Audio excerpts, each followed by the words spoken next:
Doctor strange और क्लिया की शादी हो जाती है। कैप्टन अमेरिका इन्फिनिटी गो के लिए पैक सभी की गुद्दी मारने ही वाले होते हैं कि डॉक्टर स्ट्रेंज सोल बेच देते हैं मेफिस्टो को। तो डॉक्टर स्ट्रेंज कहाँ है? बात की जाए तो ये सवाल का जवाब वही जानता है जो जानता है कि आपकी बंदी किस साल में सेट होगी, बाकी कोई भी नहीं जानता। तो चलिए इस कुर्सी की पेटी बांध लीजिए और बैठ जाइए समोसे लेके, क्योंकि इस वीडियो में काफी मजा आएगा और इसी सवाल के बारे में काफी अच्छे तरीके से चर्चा करेंगे। तो चलिए स्टार्ट करते हैं बिना किसी रुकावट के, जहाँ पर बात करने वाली ये आती है कि डॉक्टर स्ट्रेंज हमें दिखने को मिला कहाँ पर था। तो देखा है तो साल था 2022 का। डॉक्टर स्ट्रेंज मॉम जो हमें लास्ट टाइम डॉक्टर स्ट्रेंज वहाँ पर दिखने को मिले थे जब वो न्यूयॉर्क की सिटी में घूम रहे होते हैं पैदल, और उसके पीछे आ जाती क्लिया दीदी और वो पर्दा फाड़ के कह देती है कि चलो तुम्हें मेरे साथ चलना पड़ेगा पूरी इनकर्जन्स को रोकने के लिए, जो भी तुमने गंद मचाया है उसे ठीक करने के लिए डार्क डिमेंशन में। और यहाँ पर ही ये सीन खत्म हो जाता है और अब बात आती है कि ये सेटअप किया गया था हमारे कैंग के लिए और साथ में सेटअप किया गया था डॉक्टर स्ट्रेंज 3 के लिए, पर ये दोनों चीजें हमें मिली नहीं है। तो अब हमें मिलने को मिलेगी क्या?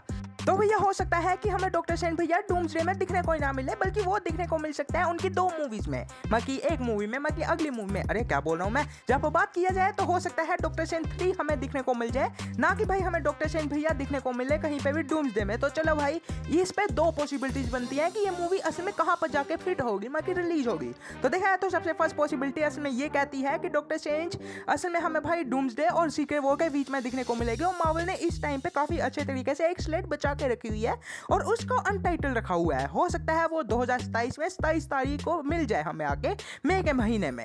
अब बात ये आती है कि उस टाइम पे भाई ये मूवी असल में रिलीज होती है तो इसका नाम बनेगा doctor strange times run out. जब बात करूं तो भाई दूसरी पॉसिबिलिटी असल में काफी इंटरेस्टिंग है। देखा है तो डूम जो सीके वो हो जाने के बाद, हमारे भाई सॉफ्ट रिबूट हो जाने के बाद असल में हमें डॉक्टर स्ट्रेंज की 3rd मूवी मिलेगी जिसका नाम होगा डॉक्टर स्ट्रेंज डोमिनेशन। देखा है तो भाई ये मूवी काफी ज्यादा इंटरेस्टिंग होगी और ये कहानी रखेगी मेफिस्टो की, बट इस पे हम पहले नहीं आते, बाद में आते हैं। सबसे पहले हम भाई फर्स्ट पॉसिबिलिटी पे ही बात करते हैं doctor strange times run out. देखा है तो ये काफी अच्छे तरीके से बहुत ही वक्त से स्ट्रॉन्ग रूमर्स सोचे जाए थे कि हो सकता है भाई मार्वल असल में इस मूवी का नाम ये रख दे, और अब भाई कहानी भाई काफी ज्यादा इंटरेस्टिंग है। देखा है तो भाई सीक्रेट वॉर हो जाने से पहले असल में सबसे पहले हमें भाई टाइम्स रन आउट दिखने को मिलती है कॉमिक बुक्स की, और इसकी कहानी भी डॉक्टर स्ट्रेंज के साथ थोड़ी सिमिलरिटी रखती है। तो देखा है तो भाई कहानी में असल में ऐसा दिखाया जाता है कि भाई सारे के सारे इनकर्जन स्टार्ट हो चुके हैं, और तब भाई रीड रीचर को पता लगता है कि हमारी धरती का इनकर्जन होने वाला है। 6 दिनों के बाद हमारी धरती खत्म हो जाएगी। जहां पर बात करूं तो सारे के सारे अवेंजर्स, सारे के सारे सुपर हीरोज को धरती के बुलाता है, और अब भाई सभी के साथ प्लान बनाने लग पड़ता है कि करना क्या है। जहां पर सबसे पहली बात सभी लोगों को समझ में आता है कि असल में ये इनकर्जन है क्या, कोई हलवा है। रीड रिचर सभी लोगों को समझा देता है कि असल में इनकर्जन की चिड़िया का नाम है, और सभी लोग तैयार भी हो जाते हैं कि असल में इस धरती को बचाएंगे कैसे। जब भाई सारे के सारे लोग लग जाते हैं काम पे, पर उन्हें समझ नहीं आ रहा होता कि अब धरती को बचाना कैसे है। तो सभी भाई 5 दिनों बाद जब 5 दिन बच जाते हैं तब भाई सभी के सभी इकट्ठे करने लग पड़ते हैं इन्फिनिटी स्टोन और पहना देते हैं हमारे कैप्टन अमेरिका भैया को, और कैप्टन अमेरिका को कहते हैं कि तू इन्फिनिटी स्टोन पहन और जल्दी से जा उस धरती के पास, और उसे बस थोड़ा सा मुक्का मारना है तेरे को, बस उसे एक्सेलरेट कर देना है किसी और जगह पे, वो पहुंच जाएगी जाके। और कैप्टन अमेरिका मानता है कि भाई सच में हो सकता है ऐसा। माय रीड टीचर कहते हैं हाँ 100% यही है बात, और भाई पहना देते हैं उसे इन्फिनिटी गॉगलेट और भेज देते हैं धरती के पास, दूसरी वाली के पास। जहाँ पर बात की जाए तो वो बंदा जैसे ही भाई इन्फिनिटी स्टोन को यूज करके मुक्का मारता है, उसी वक्त ही पूरी धरती खराब हो जाती है। सभी के सभी लोग वहां पर मर जाते हैं जो भी उस धरती में बचे हुए थे, और वहां पर इनकर्जन उनका टल तो जाता है, बट उन्हें पता होता नहीं है कि असल में यहाँ पर वो बच गए तो असल में कोई और भी इनकर्जन आएंगे। देखा है तो इनकर्जन को कुछ ऐसे तरीके से माना गया है जैसे कि कोई टूर्नामेंट चल रहा है कि एक को तुमने हरा दिया तो अब दूसरे को तुम्हें हराना पड़ेगा। और तब भाई दूसरी धरती जब आती है तब हमारे कैप्टन अमेरिका को वापिस से वो कहते हैं कि पहन ले भैया, और तब भाई बंदा रुक जाता है। देखा है तो वो सारे के सारे तरीके से डिप्रेशन में हो जाता है कि वो सारे के सारे लोगों को मारने का असल में जिम्मेदार है, और उसी वक्त ही डॉक्टर स्ट्रेंज को बुलाया जाता है और उसकी सारी की सारी जो भी उसकी यादें थी उसे मिटा दिया जाता है और उसे गजनी बना के ये घूमने लग पड़ते हैं। जहाँ पर बात करूँ तो अब भाई इनकर्जन को रोकेंगे कैसे। देखा है तो इस कहानी में आगे भाई बताया जाता है कि एक भाई हीरो की टीम बनाई जाती है और वो दूसरी जगह पे जाके दूसरे अर्थ पे जाके असल में बॉम्ब लगा के पूरे की पूरी धरती को फाड़ेंगे। पर बात ये आती है कि सभी के सभी लोग फट्टू हैं, सभी के सभी डर रहे थे कि असल में वो नहीं करना चाहते। ब्लैक पैंथर कहता है दो मैं बॉम्ब लगाता हूँ दूसरी धरती पे जाके, तो वो जब लगाने जाता है तब उसके भी हाथ कांपने लग पड़ते हैं, तो वो कहता है नहीं भैया मैं नहीं कर पाऊंगा। और तब पीछे से नमोर भैया आते हैं, बॉम्ब लगाते हैं और बॉम्ब ब्लास्ट कर देते हैं, और तब भाई नमोर भैया समझ तो जाते हैं कि इन लोगों से कुछ भी नहीं होगा, ये लोग किसी को मारने के लिए अपनी धरती को बचाने के लिए किसी की हत्या नहीं करना चाहते। तो तो मैं अब अपनी टीम बनाऊंगा। एंटी टीम बना देता है एंटी सुपर हीरोज की, और सभी के सभी भाई धीरे धीरे करके धरती को बचाने की कोशिश करते हैं। जहाँ पर कुछ सुपर हीरोज ऐसे भी थे जो समझ रहे थे कि असल में इंजन स्टार्ट कैसे हुए हैं, और तब भाई पूरी की पूरी तरीके से वो अच्छी टीम बना के निकल जाते हैं, टाइम में पीछे जाते हैं और यूज करते हैं हमारे क्वांटम रियल को पूरे तरीके से पता लगाने के लिए कि असल में इंकर्जन्स चल क्या रहे थे। देखा है तो इस टाइम पे हमारे डॉक्टर स्ट्रेंज भैया भी समझ आते हैं कि इंकर्जन्स ऐसे रुकने वाले नहीं है, हम लोग अपने गंदे हाथ नहीं कर सकते लोगों को मार के। तो बंदा भाई डार्क डायमेंशन में ढूंढना स्टार्ट कर देता है कि असल में कहाँ पर हो सकता है इंकर्जन रोकने का तरीका मिल जाए, पर उसे कहीं पे भी मिलता नहीं है। तो बंदा उठ के चले जाता है हमारे मेफिस्टो के पास। जैसे वहाँ पर डॉक्टर स्ट्रेंज पहुंचता है, मेफिस्टो के साथ सौदा करने की वो कोशिश करता है कि मेरे को पावर दे दे, मैं अपनी धरती को बचाना चाहता हूँ। और उस टाइम पे मेफिस्टो कहता है कि चलो भैया एक सौदा करते हैं, सबसे पहले तुम मेरे को अपनी सोल दे दो, मैं तुम्हें पूरी की पूरी तरीके से पावर दे दूंगा कि तुम अपनी धरती को बचा पाओ। और तब भी बंदा कहता है कि चलो ठीक है मैं अपनी सोल दे देता हूँ, और वो अपनी सोल बेच देता है मेफिस्टो को। और मेफिस्टो से काफ़ी ज़्यादा ही घातक पावर लेके अपनी धरती को बचाने की कोशिश करता है, फिर भी वो इंकर्जन रोक नहीं पाते। देखा है तो टाइम रन आउट की कहानी काफ़ी ज़्यादा ही बड़ी है, देखा है तो इसके इश्यूज काफ़ी ज़्यादा ही बड़े हैं, इसी वजह से मैं इस वीडियो में तो कवर नहीं कर सकता।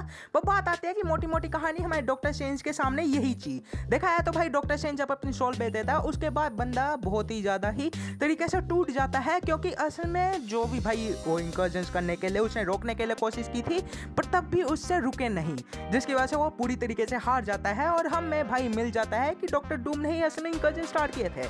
मैंने आपको थोड़ी वक्त पहले ही बताया था कि क्वांटम में असल में भाई गए हैं कुछ सुपर हीरोज इंकर्जन का पता लगाने, और तब भाई उन्हें पता लगता है कि असल में उसे मारने वाला असल में जो भी मॉलिक्यूल मैन को मार रहा था, जो भी भाई एंकर हीरोज को मारा था, सॉरी सबसे पहले ठीक तरीके से बताता हूँ। बात की जाए तो उन्हें पता लगता है कि डॉक्टर डूम ही है जिसकी वजह से इंकर्जन स्टार्ट हुए हैं। देखा है तो भाई उसकी यादें वापिस से उसे बताते हैं कि असल में हुआ कैसे है। तो भाई एक दिन वोचर्स जो थे उनकी भाई टीम बैठी हुई थी, आराम से बैठी हुई थी, और पॉपकॉर्न खाते खाते लोगों की दुनिया को फटते हुए देख रही थी।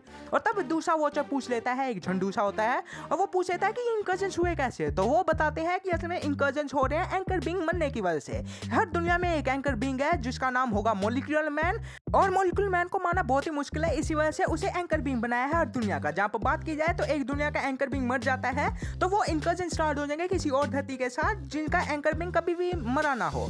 अब बात ये आती है कि भाई हमारे डॉक्टर डूम भैया भी इनकी बातें सुन रहे होते हैं, और तब भाई बंदा गंदा प्लान बनाता है, शैतानी प्लान, और वह भाई सभी के सभी मॉलिक्यूलर मैन को वो मारना स्टार्ट कर देता है। देखा है तो सभी को वो मारने के बाद असल में इंकर्जन इसी वजह से स्टार्ट हुए हैं। और जब भाई सारी की सारी धरतियाँ तबाह हो जाती है, हमारी मेन धरती भी तबाह हो जाती है, तब भाई वो सारे के सारे टुकड़ों को इकट्ठे करके बनाता है अपना बैटल ग्राउंड, जिसको टर्न ऑन किया जाता है सीक्रेट वॉर्स में। बस यही कहानी थी। असल में टाइम्स इन टाउन में बहुत ही ज़्यादा इश्यूज हैं जिसको मैं कवर नहीं कर सकता, इसी वजह से मैंने मोटी मोटी कहानी यहाँ पर बता दी।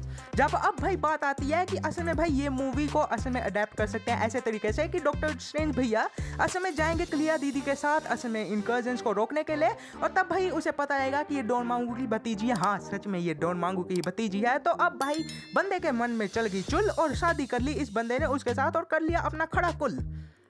वाह क्या शायरी होगी। जहाँ पर बात अब ये आती है कि भाई डॉक्टर स्ट्रेंज भैया असल में इस मूवी में काफ़ी अच्छे तरीके से इंकर्जन को रोकने की कोशिश करेंगे, और तब भाई बंदा सोचने लग पड़ेगा, जब इसे रुकेंगे नहीं तो कहेगा कि यार असल में अब भाई इंकर्जन हो किसी वजह से रहे हैं। और मूवी के लास्ट में पता लगेगा कि असल में डॉक्टर स्ट्रेंज सामने आ जाते हैं डॉक्टर डूम के, वो ही है जिसकी वजह से इंकर्जन स्टार्ट हुए हैं, और इसी वजह से डॉक्टर डूम भैया इनको गंदे तरीके से पेल देंगे।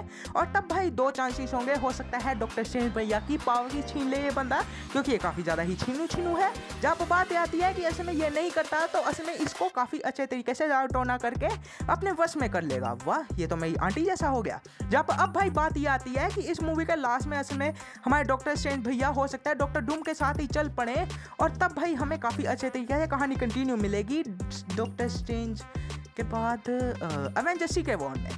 काफ़ी अच्छे तरीके से बात आती है, पर ये आती है कि ये फर्स्ट पॉसिबिलिटी है। अब भाई असल में ये नहीं होती तो अगर भाई डॉक्टर स्ट्रेंज 3 में कहाँ पर कौन सी कहानी देखने को मिल सकती है, तो ये आती है सेकंड मूवी में, सेकंड पॉसिबिलिटी में। यार कुछ भी बोल रहा हूँ मैं। तो अब बात कर लेते हैं असल में पॉसिबिलिटी 2 की, जिसका नाम आता है डॉक्टर स्ट्रेंज डेमिनेशन। देखा है तो ये असल में काफ़ी अच्छे तरीके से सिमिलरिटी लिया गया है नाम असल में कॉमिक बुक से डेमिनेशन कहानी का। बात की जाए तो असल में ये काफ़ी ज़्यादा ही स्ट्रॉन्ग रूमर सोर्सेस आज के कुछ महीनों पहले से ही हवा में उड़ रहे हैं, जिसकी वजह से ये काफ़ी ज़्यादा इंटरेस्टिंग कहानी बन जाती है। जहाँ पर बात की जाए तो असल में डेमिनेशन की कहानी शुरुआत होती है लॉस एंजलिस में, जहाँ पर डॉक्टर स्ट्रेंज भैया असल में पता लगता है उन्हें कि कोई हेल का डीमन भाग चुका है, जिसको वो अपने हत्थे में कर लेते हैं और उसे मार के निकल जाते हैं बाहर खाने पिज़्ज़ा।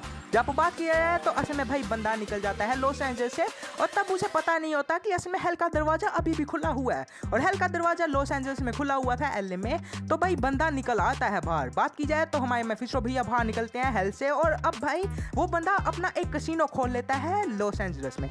यार एलए बोलता हूँ। जब बात की जाए तो एलए में भाई बंदा खोल लेता है अपना दुकान और बंदा भाई धंधा स्टार्ट कर देता है। जब बात करो तो भाई लॉस एंजल्स में जितने भी भाई बुरे कांड हो रहे थे, जितने भी बुरे लोग थे, जो भी गंदी सोच रखते थे, वो सारे के सारे धीरे धीरे करके गायब होना स्टार्ट हो जाते हैं। और तब हमारे डॉक्टर स्ट्रेंज भैया को पता लगता है कि हो सकता है यहाँ पर कुछ गड़बड़ है। तो बंदा देखने आता है और अब भाई वो जो लोग गायब हो रहे थे वो असल में होता क्या है कि असल में हमारे जो कैसीनो था हमारे मेफिस्टो का, उसमें भाई अलग अलग सी चीज़ें बन रहे थे। मैं कि भाई living beings, non living beings बन रहे थे। मैं कि हो सकता है वो गिलास बन गए, बोतल बन गए, ऐसा टाइप का। जहाँ पर बात किया जाए तो हमारे डॉक्टर स्ट्रेंज भैया जब पता लगता है कि लोग गायब हो रहे हैं तो वो आके देखते हैं यहाँ पर और तब उन्हें पता लगता है कि कोई कैसीनो है और उस कैसीनो में जैसे ही घुसते हैं उनके सामने आ जाते हैं मेफिस्टो भैया और मेफिस्टो भैया सामने सामने उसे ललकाते हैं कि जान निकल जाए यहाँ से भूंस के।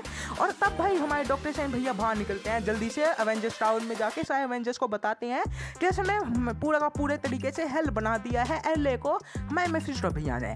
जब सभी के सभी एवेंजर्स काफ़ी ज़्यादा गुस्से में आते हैं और निकल जाते हैं लॉस एंजल्स में उसकी गुड्डी गाड़ने। और तब भाई पता लगता है हमारे मेफिस्टो भैया सामने आते हैं और इन दोनों की लड़ाई काफ़ी अच्छे तरीके से होने वाली थी। बाकी एवेंजर्स वर्सेस होने वाला था मेफिस्टो।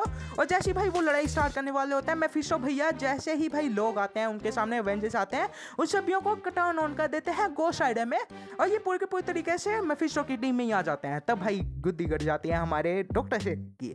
जहाँ पर बात क्या है तो डॉक्टर स्ट्रेंज काफ़ी बुरे तरीके से पहले जाते हैं और अब भाई बात ये आती है कि जैसे भाई लड़ाई स्टार्ट होती है उससे पीछे से ही आ जाते हैं मिडनाइट सन्स जिनको अभी तक मार्वल में इंट्रोड्यूस नहीं किया गया। हाँ उन्हें अलग अलग मूवी में इंट्रोड्यूस किया, जैसे एग्जांपल के लिए हम मून नाइट को ले लें, वो भी मिडनाइट सन का ही है। ब्लेड को ले लें जिसकी आवाज़ ही सुनने को मिली है, उसका भी गला घोंट दिया इन लोगों ने मार्वल ज़ॉम्बीज़ में। जब अब बात ये आती है कि भाई सारे के सारे लोग असल में भाई लड़ाई करना स्टार्ट कर देते हैं मिडनाइट सन्स और डॉक्टर स्ट्रेंज वर्सेस हो जाते हैं गोस्ट राइडर और हमारे मेफिस्टो भैया। अब भाई बात ये आती है कि बहुत लोगों के दिमाग में सवाल होगा कि गोस्ट राइडर बने कैसे। तो मेफिस्टो भैया पूरे के पूरे तरीके से कंट्रोल करते हैं जैरथोस नाम के एक डीमन को, इसी वजह से बंदा भाई तरीके से गोस्ट राइडर को भी कंट्रोल कर सकता है। अब देखा है तो जैरथोस ही है जिसकी वजह से भाई गोस्ट राइडर बनते हैं और इसी वजह से हमें गोस्ट राइडर जो निकोलस केज की मूवी जाती थी उसमें हमें मेफिस्टो का भी रेफरेंस दिए गए और हो सकता है एक बात तो हमें दिखा भी दिया गया था। जहाँ पर बात किया जाए तो अब भाई बिना बात नो बकवास सीधा स्टार्ट करते हैं कि कहानी में आगे क्या होता है। और उसी वक्त ही ओजी गोस्ट राइडर असल में हमारे भाई जॉनी ब्लेजर वाले आ जाते हैं और निकल जाता है वो सीधा ही मारने असल में मेफिस्टो को। जहाँ पर मेफिस्टो के पास टॉप फ्लोर में वो पहुंचता है और मेफिस्टो से वो लड़ाई करने आता ही है और मेफिस्टो उसकी गुद्दी नाप देता है। देखा है तो उसकी पावर छीनने के बाद उसे लात मार देता है पूरे पहले ही मंजिल से और नीचे वो मर जाता है। देखा है तो सभी लोग जब उसे हैरान होते हैं कि ओजी गोस्ट राइडर ही मर गया और तब हमारे भाई लड़ाई काफ़ी अच्छे तरीके से स्टार्ट हो जाती है और तरीके से। जहाँ पर बात किया जाए तो ये इशू यहाँ पर ही खत्म हो जाता है और अगला इशू स्टार्ट करते हैं जहाँ पर हमें सबसे पहले ही हमें निकोलस केज वाले गोस्ट राइडर भैया देखने को मिल जाते हैं। जॉनी ब्लेजर वाला गोस्ट राइडर, उसकी आंखें खुलती हैं और उसके सामने होता है वोंग चीचा। वोंग चीचा कहते हैं कि काफ़ी अच्छे तरीके से हमारा प्लान सक्सेसफुल हो गया और तब हमें दिखाया जाता है नहीं कॉपीराइट आ जाएगा। जहाँ पर बात करूँ तो भाई पूरी की पूरी तरीके से फ्लैश बैक में लेके जाते हैं कहानी और देखा जाए तो भाई जब ये वो टाइम होता है जब हमारे एवेंजर्स के पास डॉक्टर स्ट्रेंज भैया आते हैं बताने कि मेफिस्टो भैया ने ही पूरी दुनिया को हेल में बदलने का तरीका नाप दिया है और तभी भाई हमारे वोंग भैया भी वहाँ पर ही होते हैं। वोंग भैया गोस्ट राइडर हमारे भाई ओजी वाले जॉन ब्लेजर को कहते हैं कि अब भाई तेरे को जैसे ही भाई इन लोगों की लड़ाई स्टार्ट होगी उसी वक्त ही तू भाई मेफिस्टो के सामने जाना। मेफिस्टो भैया तेरे को पक्का मारेंगे ही मारेंगे और जैसे ही तेरे को मार देंगे तू पहुंच जाएगा हेल में, मैं भी हूँगा हेल में, हम दोनों काफ़ी अच्छे तरीके से काम करेंगे। जहाँ पर बात किया है तो वापिस से सीन वहाँ पर ही आता है। देखा है तो हमारे भाई मेफिस्टो के जहाँ पर वो लड़ रहा है उसे भाड़ में जाने दो, हमारे गोस्ट राइडर भैया भाई सीधा निकल जाते हैं असल में उसकी गद्दी को हाथ लगाने। ये तो कपिल शर्मा शो बना दिया। जहाँ पर बात किया जाए तो हमारे निकोलस केज वाले गोस्ट राइडर भैया सीधा बैठ जाते हैं हेल की कुर्सी पे और वो बन जाते हैं रियल हेल के डीमन, नहीं किंग ऑफ हेल बन जाते हैं। जहाँ पर बात किया है तो जैसे ही वो किंग ऑफ हेल बनते हैं तब भाई मेफिस्टो भैया की पावर्स कम हो जाते हैं क्योंकि वो अब हेल के राजा नहीं रहे थे और उसी वक्त ही हमें सारी की सारी पावर्स दे देते हैं हमारे डॉक्टर स्ट्रेंज को। डॉक्टर स्ट्रेंज सारी की सारी पावर्स छीनने के पास सभी के सभी तरीके से असल में मेफिस्टो भैया को ही पेलने लग पड़ता है और मेफिस्टो भैया को यहाँ पर ही बुरी तरीके से पेल देता है। जब बात की जाए तो ये कहानी यहाँ पर ही खत्म होती है। हमारे गोस्ट राइडर भैया अब भाई बन चुके हैं ओजी हेल के राजा और हमारे डॉक्टर स्ट्रेंज भैया काफ़ी ज़्यादा ही पावरफुल हो चुके हैं। ये काफ़ी ज़्यादा इंटरेस्टिंग बात थी, जिसके बाद मेफिस्टो हमें बहुत ही सालों तक नहीं दिखने को मिला। उसे भाड़ में जान दो। डोमिनेशन की कहानी यहाँ पर ही थी और सोचा जाए तो ये कहानी काफ़ी इंटरेस्टिंग है। देखा है तो शॉर्ट रिबूट के बाद हमें भाई डॉक्टर स्ट्रेंज की ऐसी कहानी दिखने को मिल जाएगी तो काफ़ी ज़्यादा अच्छा लगेगा। नए एवेंजर्स को भी इंट्रोड्यूस किया जाएगा, एक्समैन को भी इंट्रोड्यूस किया जाएगा और ये कहानी काफ़ी बढ़िया लगेगी। जहाँ पर बस भाई दैट्स इट, यहाँ पर ही मैं वीडियो को रैप अप करूँगा क्योंकि यही दो मूवीज आती हैं जिसकी वजह से हो जाएगा। जहाँ पर वीडियो काफ़ी लंबी बन चुकी है तो लाइक से शेयर कर दिया। बाकी कुछ नहीं रहता आप लोगों से और मिलते हैं अगली वीडियो में, नहीं डीमन स्लेयर की अगली वीडियो। चलो ठीक है भाई, okay bye bye tata good bye, मैं जाता हूँ। चलो जाता हूँ।